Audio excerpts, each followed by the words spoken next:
So just looking at some of the time schedules here for the riders. The first two riders away this morning, of course, were the number 26 of Joseph Garcia, the Spaniard of Joseph Garcia, and the Italian number 99, Andrea Verona, coming in third and second. And then the two Brits, who many of the crowd are rooting for this weekend, of course. Yeah.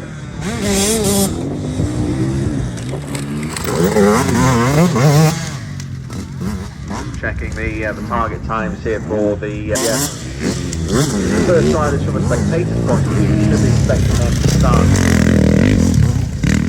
the special test at 1:16. So the time now 12:47, so around about half an hour's time. They'll be heading on their way back very soon towards Camaidic.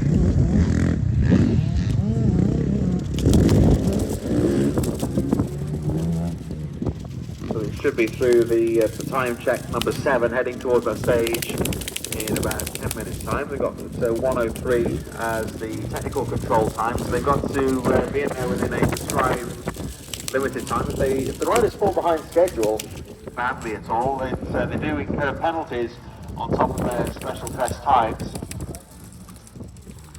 So although the riders are making their way around this 40-mile course, they're not always under competition against the clock, but in terms of a competitive sense of setting a lap time, but nonetheless they are riding to a time schedule, and it is important that they stay on track and make sure they are through the time controls at the allotted times prescribed to them, or else they are liable to incur penalties. Which, when you look at this, when you consider that the top 3 or 4 riders at the front of Enduro GP have only been separated by a few tenths of a second here and there, then a time penalty could be very costly indeed. So at the moment we're looking at the final 3 riders making their way through on the National Enduro.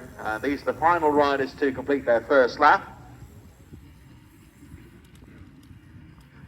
The National Enduro, it's running alongside the Enduro GP of Wales, and although this is not the international standard Enduro GP, this is some of the top clubman riders.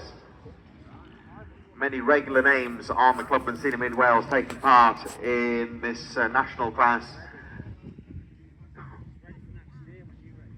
They'll be running the 2 laps, of course, today, and having their trophy presentation after the main international ceremonies.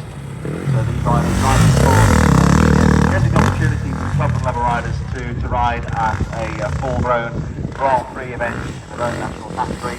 And the last few riders currently making their way around the Gliding Hill motocross track. I think I can see James Dem, the winner from yesterday, leaping down the hill and making his way through the bowl corner.